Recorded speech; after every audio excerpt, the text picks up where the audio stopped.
Assalamualaikum warahmatullahi wabarakatuh. Apa kabar anak-anak ibu semuanya? Mudah-mudahan dalam keadaan sehat walafiat.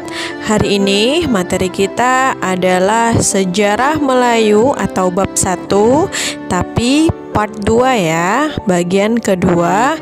Karena di sini ibu akan menjelaskan lebih detail tentang sejarah Melayu. Mohon disimak baik-baik ya anak-anak ibu.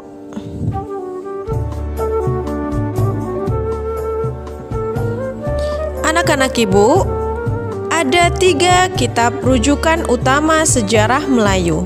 Yang pertama ada Sulalatus Salatin atau Silsilah Para Sultan karya Tun Sri Lanang.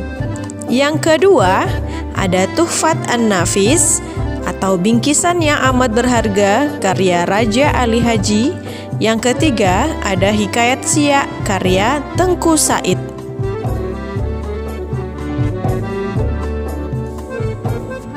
Kita masuk ke bagian pertama, yaitu tentang kitab Sulalatus Salatin.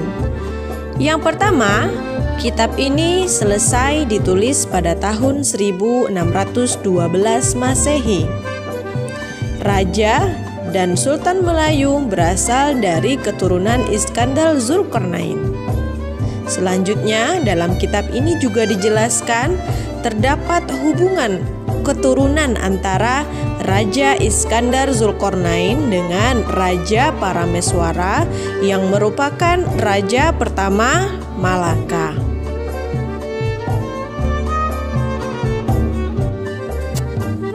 Yang kedua, kita masuk kepada kitab Tuhfat An-Nafis dan Hikayat Siak.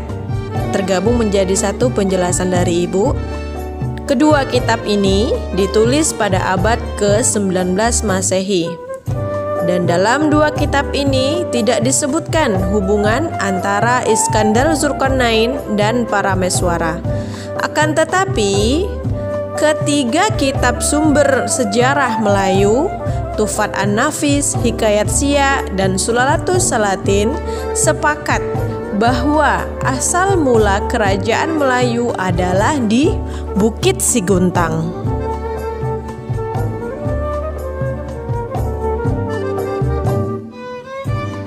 Anak-anak ibu, pada slide ini kita akan menjelaskan tentang prasasti Kedukan Bukit.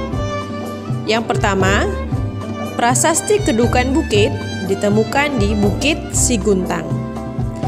Penemunya bernama M. Battenberg dan ditemukan pada tanggal 29 November 1920.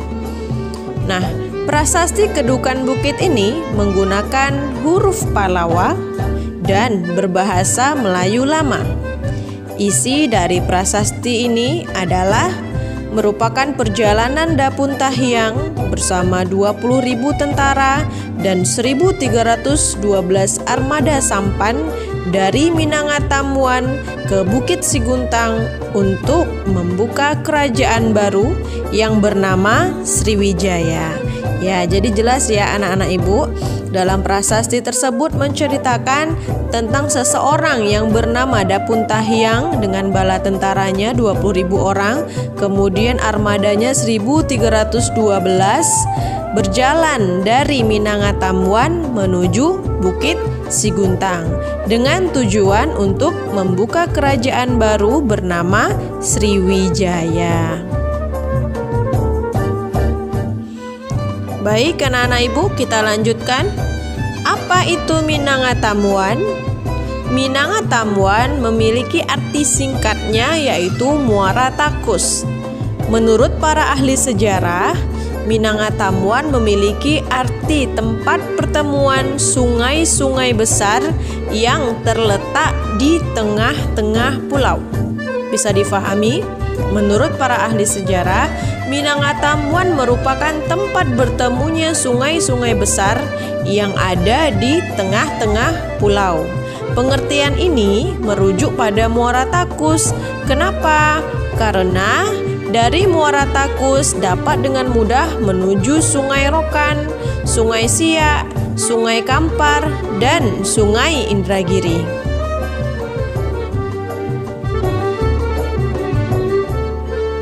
Selanjutnya kita masuk kepada Candi Bungsu.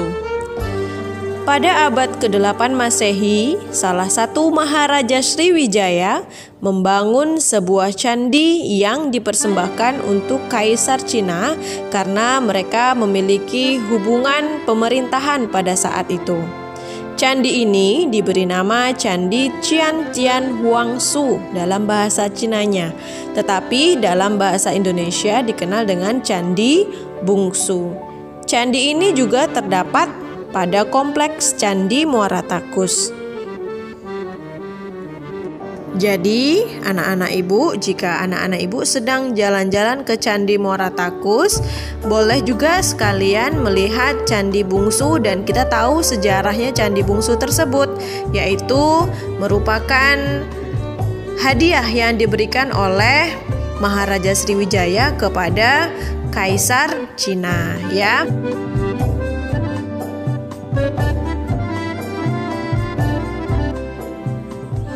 Baik anak-anak ibu, sekarang kita masuk ke Kerajaan Melayu. Yang pertama ada Kerajaan Kandis, berdiri pada abad 1 sebelum Masehi dan terletak di aliran Sungai Kuantan. Yang kedua, Kerajaan Ketangka, berdiri pada abad 3 sampai 7 Masehi, terletak di hulu Muara Takus. Yang ketiga, ada Kerajaan Sriwijaya, berdiri pada abad 7 sampai 13 Masehi, terletak di Kabupaten Kampar, Palembang, dan Jambi. Yang keempat, ada Kerajaan Bintan, berdiri pada abad ke-13 Masehi, terletak di Pulau Bintan. Yang kelima, ada Kerajaan Singapura, berdiri pada abad ke-13 Masehi, terletak di Pulau Singapura. Yang keenam, ada Kerajaan Melaka, berdiri pada abad 14 sampai ke-16 Masehi, terletak di Selat Malaka. Yang ketujuh, ada Kerajaan Johor, berdiri pada abad 16 sampai 18 Masehi, terletak di Sungai Johor. 8. Ada Riau, berdiri pada abad 18 Masehi, terletak di hulu Riau atau lebih tepatnya di Sungai Carang, Pulau Bintan.